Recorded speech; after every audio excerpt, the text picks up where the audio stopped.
this is why we have to encourage people to speak up more and get on social media, and not just like in the physician world, but like other people who are dealing with things. If you're dealing with X, other people are also dealing with X, whether that has in the world of mental health or sexual health or physical health or whatever it is. Like, I feel like sharing your story is so powerful because it can reach other people and make people feel less alone. Hello, hello. Welcome to the place for offbeat health professionals who have bravely swapped their healthcare hats for non-clinical creative caps. I'm Caitlin, a psychologist turned copywriter, and this is Healers with Hustles.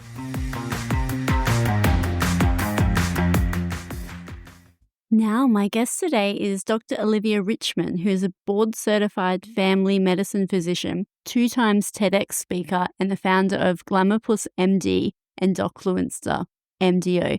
Through her bold, sex-positive content, she's redefining what it means to talk about sexual health, normalizing pleasure, masturbation, and communication with humor and zero shame. With Docfluencer MDO, she's building a national movement of doctor influencers using their voices to change healthcare through the power of social media. For Dr. Richman, pleasure is health and shame is the disease. Oof, I love that. Well, welcome, Dr. Olivia Richman. I'm so excited to have you on the podcast. Thank you for agreeing to chat with me. Thanks for making it happen. So I always like to start off by asking people about their journey because I think their story, I guess being a psychologist, I'm always so fascinated in people's life histories and everything. We talked a little bit about it before we hit record, but tell me a little bit about your journey and your career journey into medicine, but then also into the creative fields. Yeah. So I love this question also, because I also am curious about other people's journeys. But my career into medicine, my mom is a physician, and I always felt more pushed, not by her, by myself, more pushed to go into medicine. And I was always very resentful. I always had like this like anger towards medicine, but I was like, but I have to do it, but I have to do it. And at like 22, I had like a total break. I was like, this isn't working. Like, I cannot live like this anymore. I was fighting with my mom all the time. I had all this resentment towards her and I didn't know why. And this was like after going through college, pre-med, applying to medical school, not getting into any medical schools. And my mom said to me, she was like, please go take this seminar. And it was this seminar in New York. It's all over the world. But she was like, please go take the forum. She was like, go take it. I can't deal with you blaming me anymore. And I was at my wit's end and I was like, fine. And so I went and I took this 3-day seminar where I just like learned all about myself. And I realized that one of the reasons that I was like holding on to this resentment from my mom was this narrative that I created at 5 years old Whoa. about that she doesn't love me, which is not true. It's like not true. But at 5, everything's traumatic. Anything could happen Yeah. and it could be traumatic, whether it actually is or isn't. And so this narrative was my mom doesn't love me, and simple, like a simple bus story at kindergarten.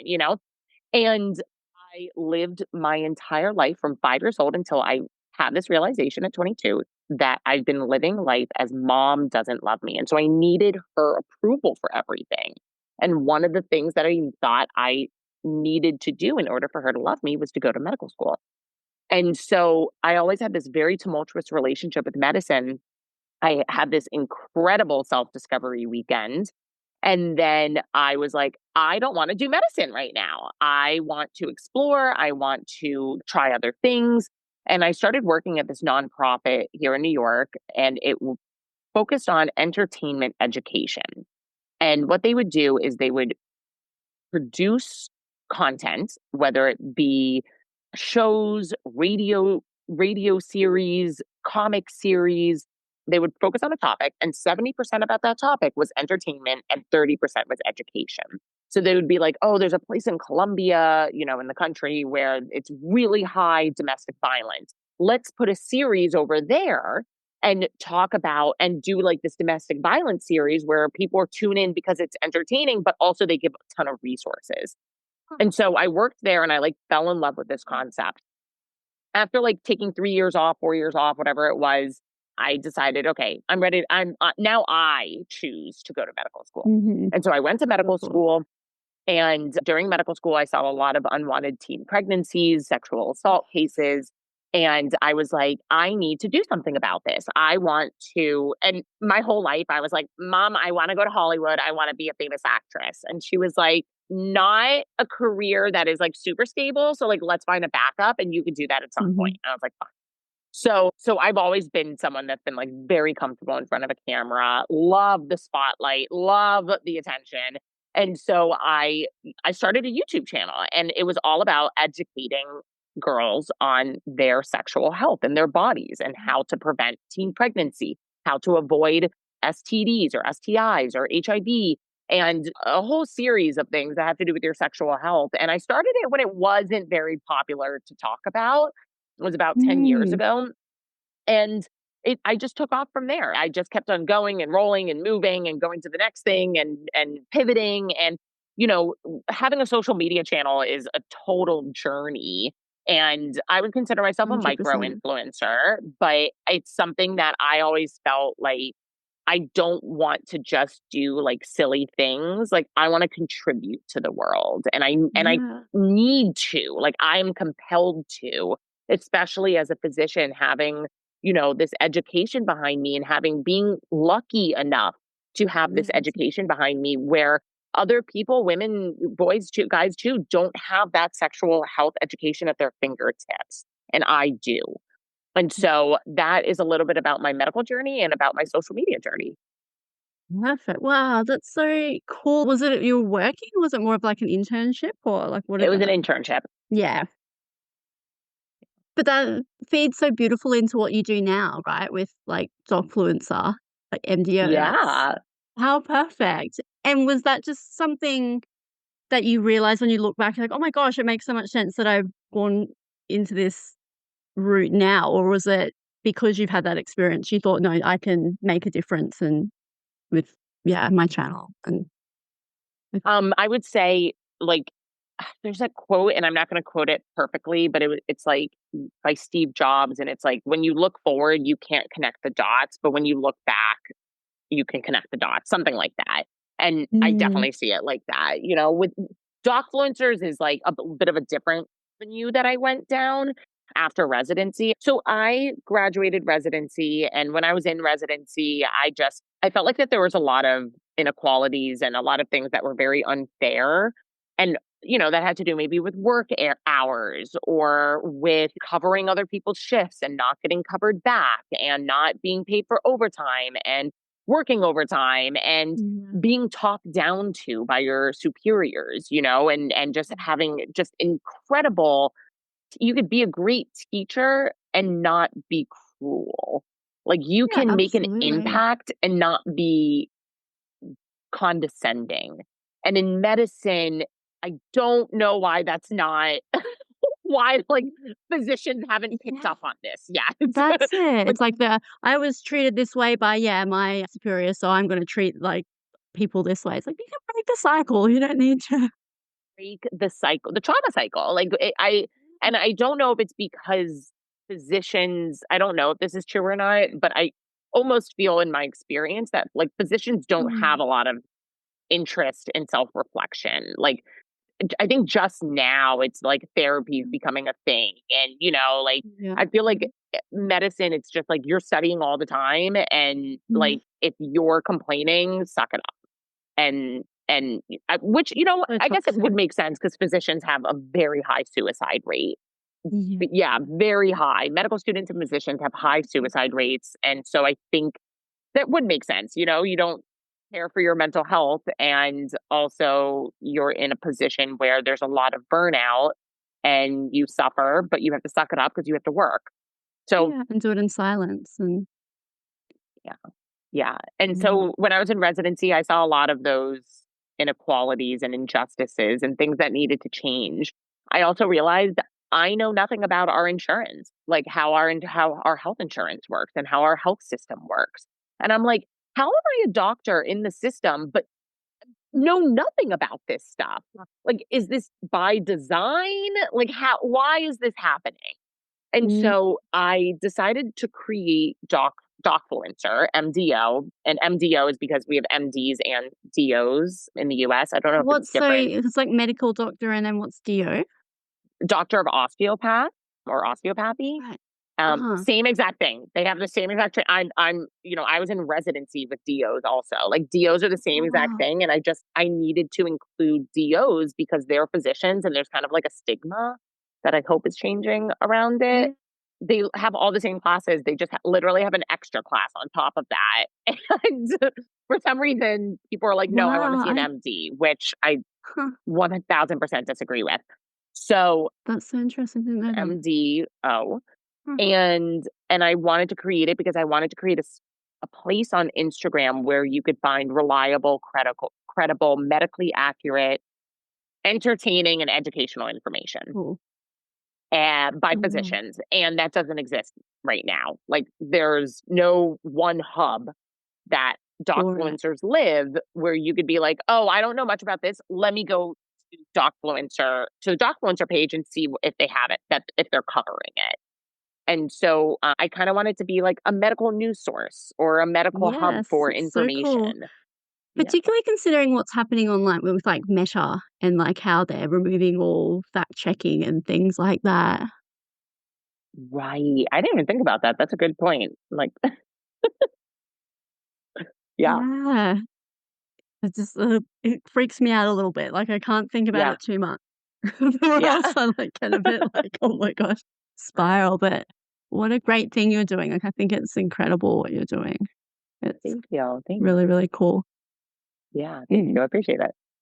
Yeah, and because you seem like you've got an interest in, like, mental health and well-being, and that's a really big key part of what you do and what you believe in. Is that like, how did that come about? Is that from your training, or is that from maybe, like, your family culture, or how I does would say, that I would say my family culture, and also on top of that, the course that I took. Like, mm, I just didn't know myself. I was 22. I wasn't in therapy at the time. And, therapy's great for some things, but I think coaching is just so impactful. And so I think it's always been in my family conversation, empowering talk has always been in the conversation. It has always been part of the language of my family. But then once I did the work myself, then I was like, oh, like, I'm in charge of my life. I can't blame anybody for my life. I have mhm, to, maybe I've been shaped to the way I am because of past experiences, because of parents, family, whatever it may be. But like right now in this point of living, I have to take ownership for everything. And I realized that, in my early 20s, and I was like, whoa, this is terrifying and also empowering. And so yeah, I always felt like, what else can I learn about myself? It was just such an impactful weekend that I was like, what else do I not know about myself that I could have breakthroughs in, that I can grow in? And that really is, I mean, I attribute that to where I am today and how far I've wow, gotten is because of the incredible. breakthroughs that I've had in self expression, in speaking up, in bravery, and courage, and I mean, confidence. So many things is just from self development. It's beautiful. Wow, I'm just thinking about, like, how impactful that was for you, and it was a weekend course, it, like, completely changed the trajectory of your life. 100% change. Like 3 days. Yeah. Yeah. And resolve the things with my mom. Like my mom and I stopped fighting. Like it was wild. I was like, Whoa. the Friday night of the course, I called her and I was like, I discovered that I created a narrative about you when I was 5, and I've been blaming you for my entire life. And I was like, that's not on you. That's on me. I can't, and I stopped. Something I always used to say to her was, you make me feel. You're making me feel this way. And that was like the weekend. I had said it to her the weekend after, or the week after. I was like, Mom, you're making me feel. And she was like, I'm making you feel. Like nobody can make you, you're making yourself feel that way. And I was like, oh yes, I can't believe it. Cause she had taken this course also. My whole family's taken. Uh-huh. Yeah. Well, that's I love that. How cool. It just, yeah, makes me realize, like, how important conversations like that are. Mhm. That's really cool. But to go back to Docfluencers, maybe it's because I wasn't a huge social media user before, but what is the history of influencers that healthcare professionals on social media? Is it a relatively recent thing or You mean have it like doctors being on social media? Is that relatively new? yeah, I yeah. think that I don't think so, like, especially some of the docfluencers that I'm interviewing, they're like I started my journey in medical school, which would for them might be around 10 years ago. So, maybe a Similar to decade, which you I then. guess Yeah. overall could be somewhat new. I would think so though, because I think that it's come in the wave with social media. I think at the Mm. beginning, doctors were probably like, "Oh, like, this may seem unprofessional." Like, Yes, and I yeah. get that. Mhm. However, it's so mainstream now. Other doctor influencers, especially like the ones that I'm talking to, they're like, we need more professionals on social media. Like, come on social media. We need you. We need your help. We need your support. And I agree. I mean, I only know of two other sexual health influencers that are physicians. Oh. And I'm like in this space, like searching for these people.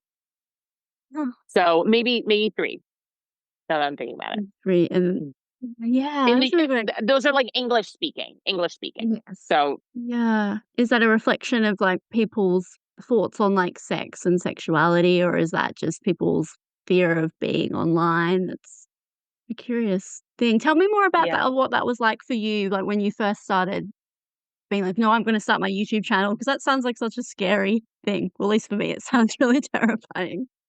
Oh, totally. I think always when you put yourself out there and you're putting yourself in a vulnerable position of sharing, of really being shut down by for your ideas or being Mm. criticized for your mind, I think anything in that position is scary.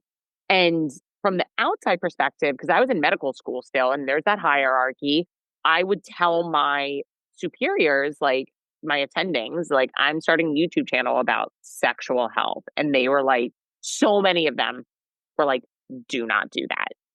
Don't do that." And I was like, "Yeah, but it's educational." And they're like, "No. Like, you are going to be judged for it. People are going to criticize you. You have a whole career ahead of you. You could ruin your career." And I was like, I'm not backing down from this. Like, I don't see how this is gonna ruin my career. Like, this is education about sex. Like, absolutely. Like, you're a doctor. Like, you should know that this is education. So I'm glad I didn't listen to any of them. Yes, for sure, because a lot of people would be like, "Oh, yeah, no, the authority, yeah, like, my attendings, my superior said, like, I can't do this, so, yeah, I shouldn't do this." Right. But how cool that you're like, "Nah, fuck it, I'm gonna I'm gonna do it." Because I knew. I was like, there's no way that this is inappropriate. Then nobody should be talking about heart disease. Like, Yeah, well, sexual that's health. it. Right. There's no difference. It's your health, period. End of story. It's your health. Mm, it's your health, that's it. Yeah. Yeah, I wonder if you would have gone to them saying, "Yeah, I'm gonna do a channel on, yeah, like, yeah, heart disease or something." They would have been like, "Oh, that sounds great. Oh, come on." Yeah. Yeah, exactly, exactly. And I actually used one of their like I did like a little spin-off when I gave my first TEDx talk. I said my first opening line was something like I I talk about sex online. Like I talk about sex It was something like that where it was like a little like racy and then I was like let me explain. It's a great hook. And I guess maybe leading on from that, like, because yeah, like you said, it's I remember before we pressed record, you said a really great line about, like, you felt like you were had to tiptoe out and, like, you wanted to explore your creativity and doing this thing alongside your training and, yeah, being a physician. And because there are so like you said, there's only, what, 3 people that are in the sexual health space or as, like, influencers online. So what would you say to people who are maybe thinking about starting an Instagram or a YouTube channel or something like that, like, it's in the back of their mind, but they're a bit freaked out about all the possible things that could go wrong or yeah. You'll never know what could go wrong until you start doing it. Like it's never going to be fully formed, it's like starting school for example. Mm. It's like, I don't, well, what questions are they going to ask me? What notebook should I get? Like, what teacher am I going to have? Like, what homework will they assign? I don't know. I don't like, no, you just go, you just start, right? Because it's something that one, you have to do. But I would almost like be like that you're doing online. You should feel like I have to do this. Like I am so compelled to do this. Even if you're not, actually, I wouldn't even recommend that. Like I'm just saying that that would probably be the most consistent. If you want to go do something online, you got to be consistent. And if you want to be consistent, that thing is going to be driving you. And let's say you're not consistent, because sometimes I'm not consistent. That's also a learning process. And then I would just say, like, last thing, and it's my favorite line, and I tell myself all the time also, like, no one cares what you're doing.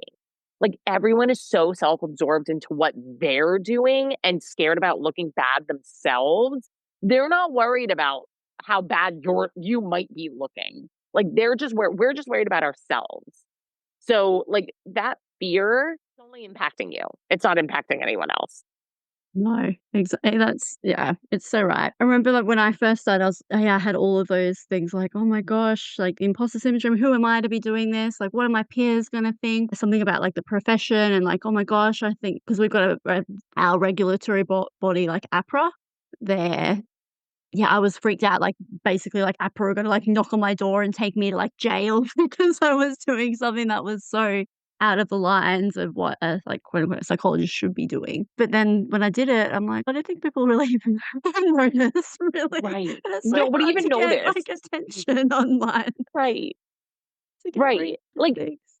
it's almost like you have to think about, like, this literal celebrities, A-list celebrities, right? And I know that they're not, like, in professional settings, like, as a physician or psychologist, right?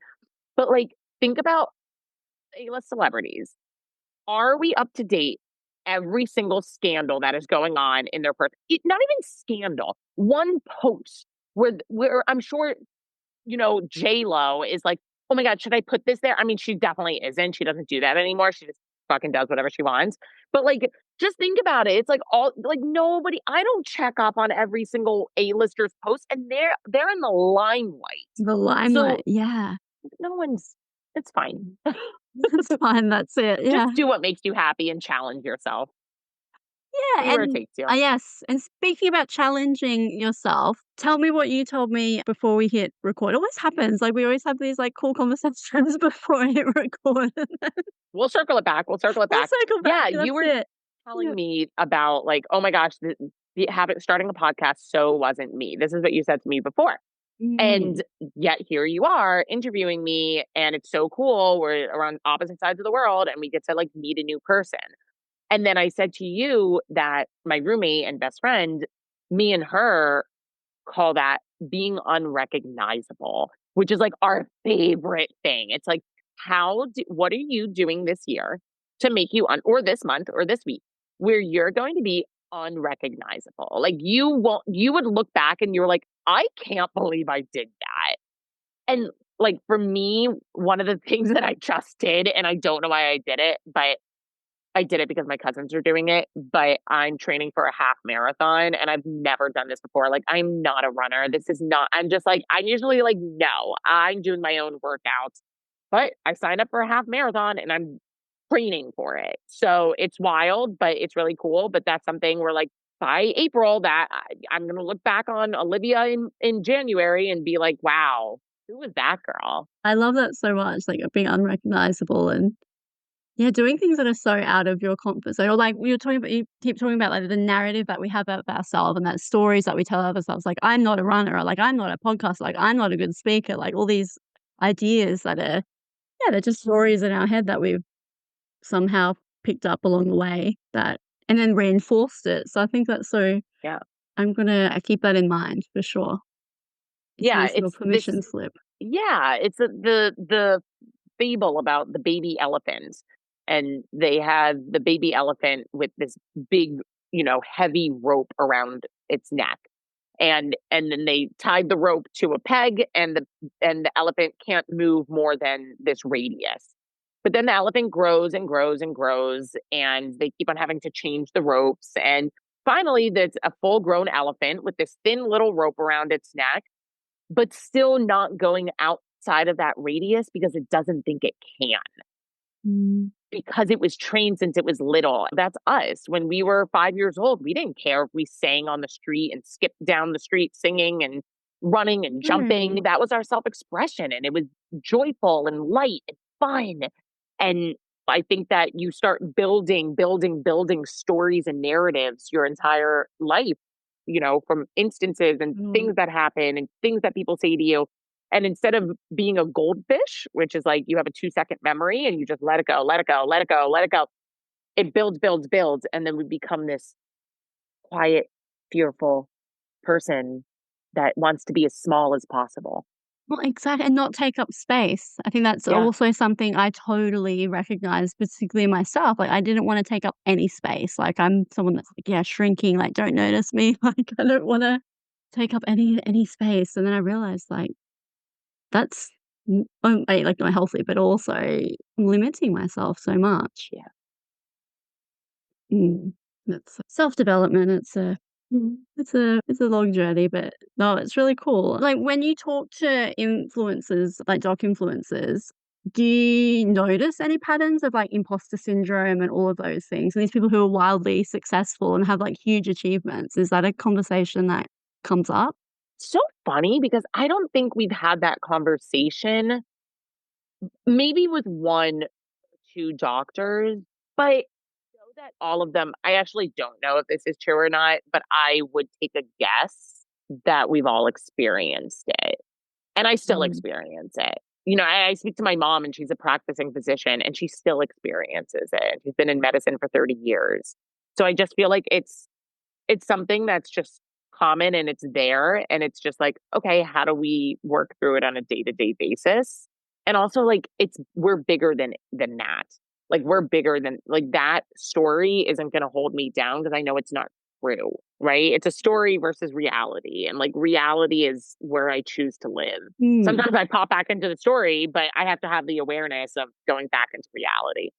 That's it, like, having that awareness and realizing it for what it is, that, yeah, it's a story, it's a thing that's there, and it seems to be quite common. I'm just amazed by, like, even being in business face groups, and every now and then a post will pop up about that, like, and these people, I'm like, "Wow, you're, like, so experienced, and you're so incredible, and you have feelings like this." So, yeah. I wonder if that, like, ties into, I'm just thinking about your, like, your mission, which I think is it's such good writing, to make quiet conversations loud. I think for me, maybe, like, if I was to think about a quiet conversation that I'd like to make loud is, yeah, that about, like, imposter syndrome, or that feeling of, like, self-doubt that people create, maybe, like, healthcare professionals have about their creative side. But I wonder what that looks like for you. Like, what are your big things that you wanna shout out loud? I think one of them is the sexual health.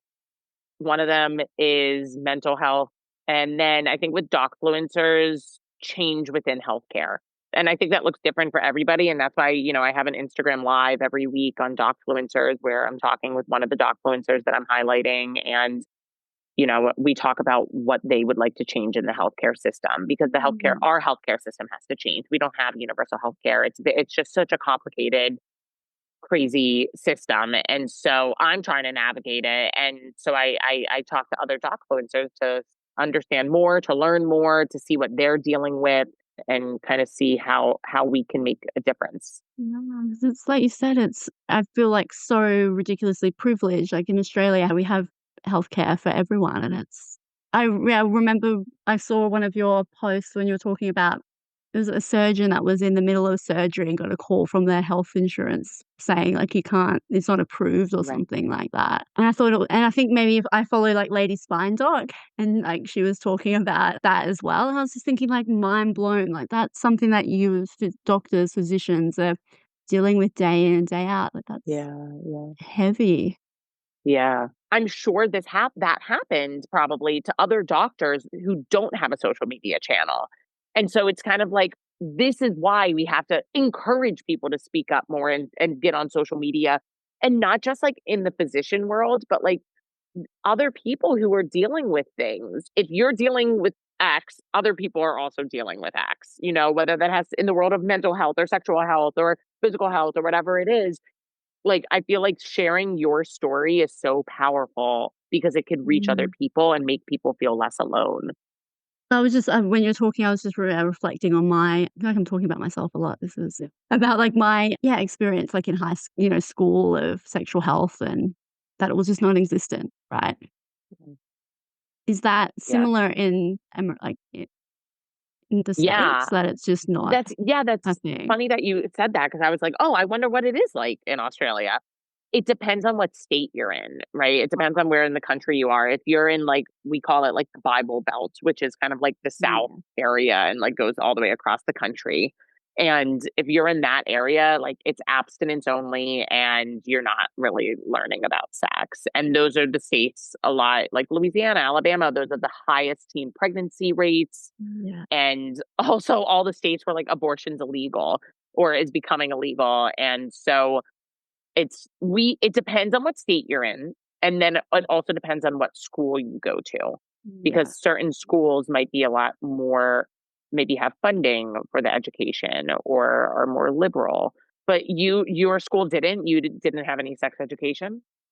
Well, we did, but it was, yeah, because I went to quite a, like, a religious, exactly, like a religious school, and it was pretty non-existent. Like, I remember one taught where this it was actually quite almost a little bit of a traumatic experience for a lot of us. This lady came and spoke to us, and she was, like, I guess a trigger warning, like a child of rape, and she was talking about her Mm. experience, about her mum. Like, it basically was, like, telling us that if my mum had an abortion, I wouldn't have existed, and it was like that was her, like, telling us when we were, like, how old were we? Grade 10 or something like that, so we were, like, 14, 15. And we were all that was the pretty much the only experience that we had of sexual education was like that. Oh, But luckily, we had some great teachers who I think even after that sat us down and, like, debriefed us a little bit, but still, what I remember more about it was that, yeah, lady, like, bringing her trauma in, which she probably should have been talking to a therapist about and not right. going around from school to school, and Oh my gosh. I don't know if that was a common thing of every schooling in Australia, but at least where I went to school, that was what it was like. Yeah, well, Yeah. I'm glad there are people like you who are changing that for people and making sex a topic that we can talk about and have yeah, proper education. So that's thank really you. cool. Yeah, definitely.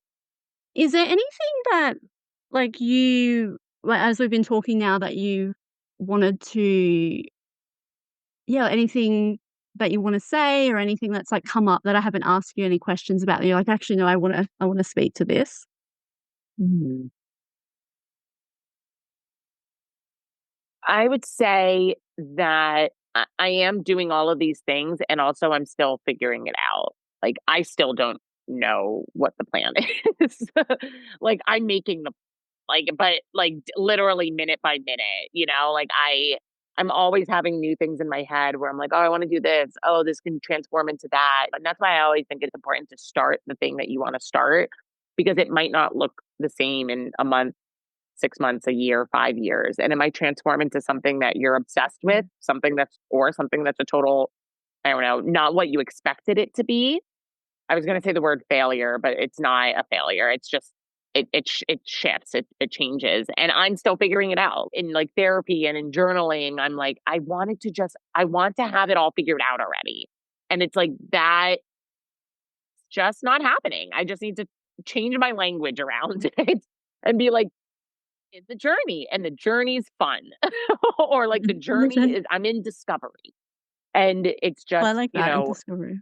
I'm discovering, Mm. and I feel like discovery is fun, and also you can have the laundry list of all the things that you've accomplished and still feel like there's so much more to do, and Mm. that is how I feel. So, don't let the overwhelm stop anyone. Just, Yeah. just do Keep it. going and just do it Yeah. and see what happens because you don't know, like, maybe, yes, you'll do something and then it might shift, but it might turn into something totally amazing, and if Yeah, you hadn't started that YouTube channel, you might not be here now. exactly. I just thought of the word, like, "learning" when you said, like, you didn't wanna say failure. It's like a failure plus a learning, a flirting. I love Yeah, that. like, one of Yeah. my copywriting mentors talks about that, like, a yeah, that you can just learn from your failures and yeah, it's a learning. So I like mm. that. Yeah, my quote for that is, "You never lose, you either win or you learn." Ah, cool. Yes. Yeah. That's perfect. But before we wrap up, I have a thing that I always ask people. It's probably one of my favorite parts of the interview is like rapid fire questions. Um, Love rapid fire questions. so Olivia, I'm curious about this. What's your favorite movie? Sue, thanks for everything, Julie Newmar. What's the sorry, what was that? It's called Tu Wong Fu, Thanks for Everything, Julie Newmar.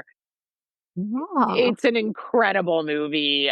It's not at all what you expect from the characters that are in it or the actors that are in it. And it's just a story about adventure and comedy and self discovery and love. It's wonderful. And friendship. Amazing. Who's in it? Like, who are the actors or actresses? It's like it's these two. So Wesley Snipes and Patrick Mm. Swayze, who Oh, wow, okay. notoriously, when this movie was made in the 80s or 90s, they were like action people.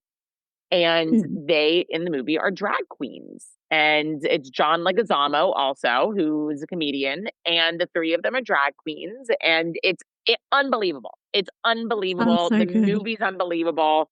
Highly recommend.